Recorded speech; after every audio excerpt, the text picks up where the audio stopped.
the House of Representatives here in Washington, D.C. just passed a resolution to limit President Donald Trump's war powers in Iran. It's a rare, significant rebuke to President Trump. Let's get right to CNN's Manu Raju on Capitol Hill. And Manu, Democrats have repeatedly forced these votes in recent weeks to no avail until now. What changed, and what could this resolution actually achieve?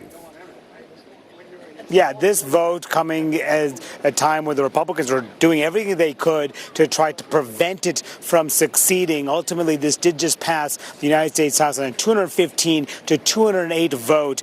There were 4 Republican defectors: Congressman Tom Barrett from a swing district in Michigan, Warren Davidson, a conservative, a more libertarian-minded conservative, along with Thomas Massie, another libertarian-minded conservative who voted against it, and Brian Fitzpatrick, who represents a Pennsylvania swing district. Among the members who voted with Democrats to rebuke the president, to rein in his powers on Iran. Now, Republican leaders have tried to avoid this vote for weeks. In fact, there was a vote that was expected to happen before members left town for a week-long Memorial Day recess. They abruptly recessed the House early to avoid this vote and avoid this rebuke against the president. But they could not avoid a vote from ultimately happening here on the House floor, because when they came back into session under the rules of the House, Democrats could force a vote, and they succeeded in doing so. A real sign of some of the consternation within the GOP ranks on this bill. But Jake, this is more of a symbolic rebuke because the Senate does not have the votes to pass this bill. There's certainly, President Trump is not going to sign this into law, but it's a sign here of some of the tension within the ranks and the fear and concern about this war that continues to drag on and impact constituents, these members back home. The president losing this war powers vote in the House, I think, is a story of a couple of things. One, he's getting more unpopular with the public. This war is unpopular. But also, when you look at some of the people who voted against it, he's making enemies left and right in his own base in Congress, and that's showing up in some of these votes. I mean, not in this vote. You have, of 4 Republicans who decided to vote for this resolution, 2 of them are in swing districts, and I think that was a motivating factor. I mean, losing Thomas Massie, I don't think tells you anything really But hey, about when the you have a popularity slim of the majority, president. 4 is all no you doubt. need. That's the point. It's not about what an ideal scenario it is. Sure. It's what do you need in order to get the vote? But it's not a huge shift from where the Republicans generally need to be, is my point. Yeah. No. I agree with you on that. I'm simply saying it doesn't tell us much about the direction of the Republican Party and whether or not he's, quote unquote, lost control here. You lost 4 votes. 2 of them you expected to lose. 2 of them you lost for political purposes. It doesn't necessarily change the direction right now of where things stand. It can in the long term, but we'll see what ends up happening in the next steps. I think Marco Rubio, obviously made the comments yesterday and again today about the war being over. I think they're setting up for this off-ramp in a more meaningful way.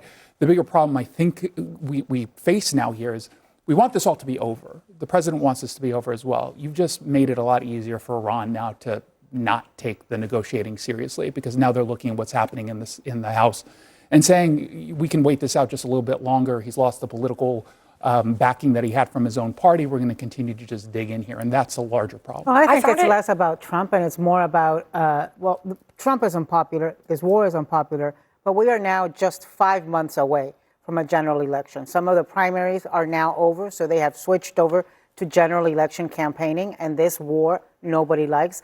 And look, Marco Rubio can say as many times as he wants in as many languages as he knows that this war is over. I don't know any American who feels that the war is over. And I don't think Americans are going to feel that the war is over when we're still seeing headlines about bombs in Kuwait and bombs in Lebanon and conversations with Netanyahu, and the gas prices are through the roof and the fertilizer prices are through the roof, and people can't make ends meet. So people don't feel that the war is over, do not believe that the war is over, and elections are in 5 months. Yeah.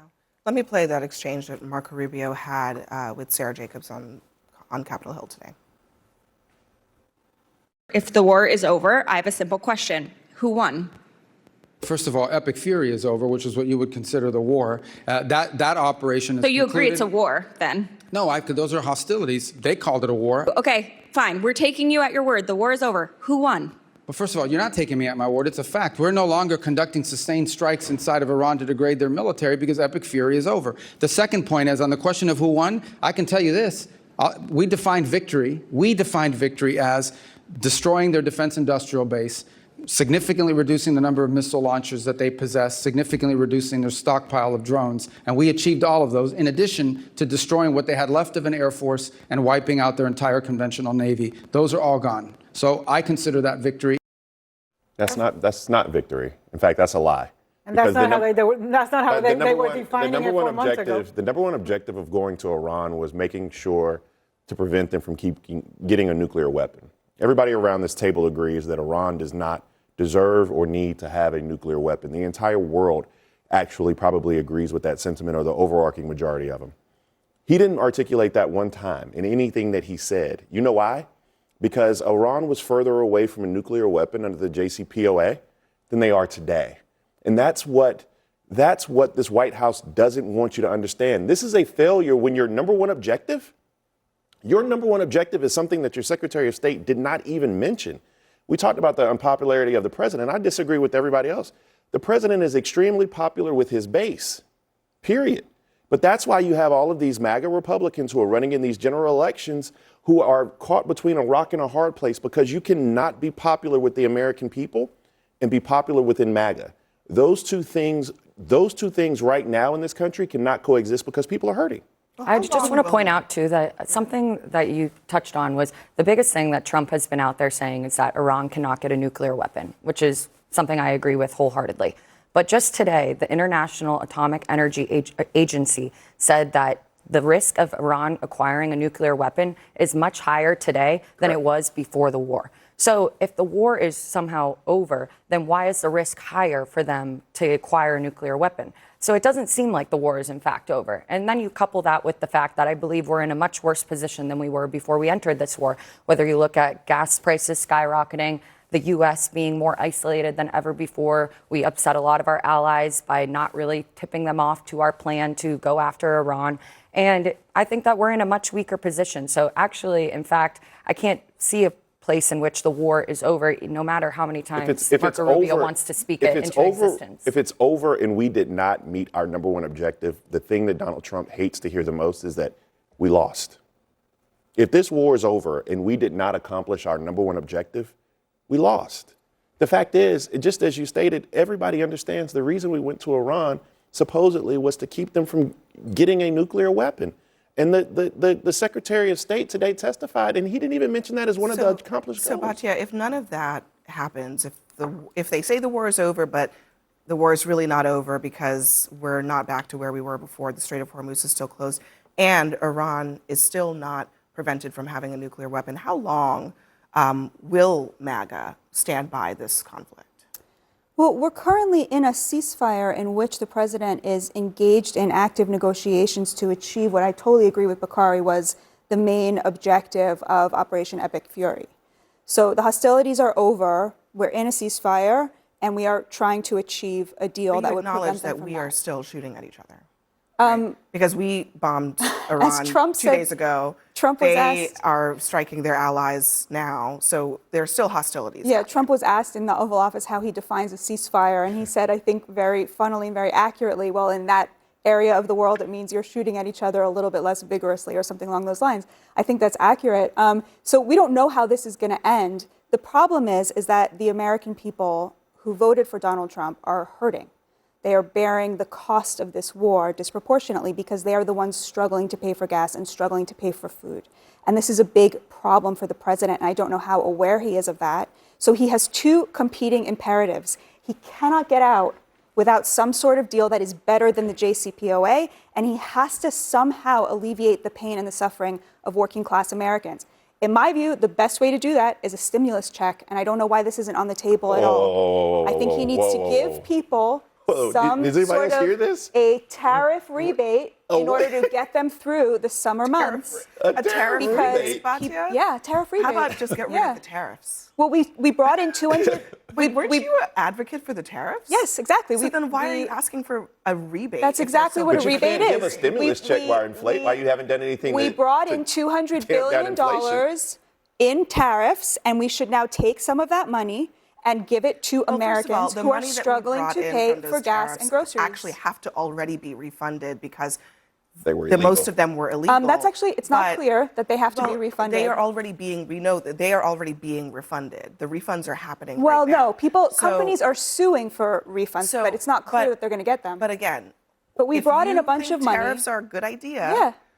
I'm why very would you- glad we why have would that you money. Have to rebate the money. No, I mean, in stimulus checks. That doesn't. what do you make mean sense. rebate the money? I'm saying we brought in a whole bunch of money, and we should now give that to working class Americans who are struggling to pay for gas. But Trump thinks at a that the time affordability when crisis the is a hoax, reason so he that probably gas wouldn't is even be for high something is like for that, a 'cause he won't very even noble acknowledge that there's cause, an which issue. is ensuring that the Iranians So we never get a made things nuclear weapon. high through the tariffs, and then we're going to No, turn we those made tariffs. things high through things are- Iran. No, things No, are, no, through Iran. no, things were No. high before Gas was Iran. under There were $3 goods a that were high gallon. before Iran. Gas because was of the under tariffs. $3 a Groceries gallon. were high I'm talking about before gas and Iran. no, Well, that's I'm not talking true. about.